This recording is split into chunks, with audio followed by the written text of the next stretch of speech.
Ahoy! Unang first ko nga pala makita ng make your own bouquet dito sa San Miguel, Bulacan. Ako ngayon na intriga at ako'y napalapit. Ala, sino yun? Pogi nun ah.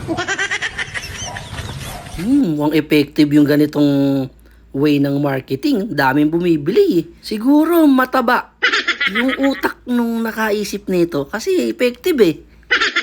Seriously, napakaganda ng gimmick na to kasi ikaw mismo yung gagawa ng bulaklak para sa mahal mo.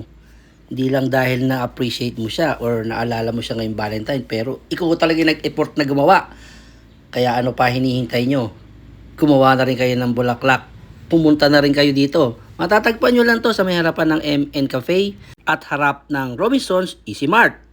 Dito lang to, malapit sa may malaking simbahan, madali siyang makita.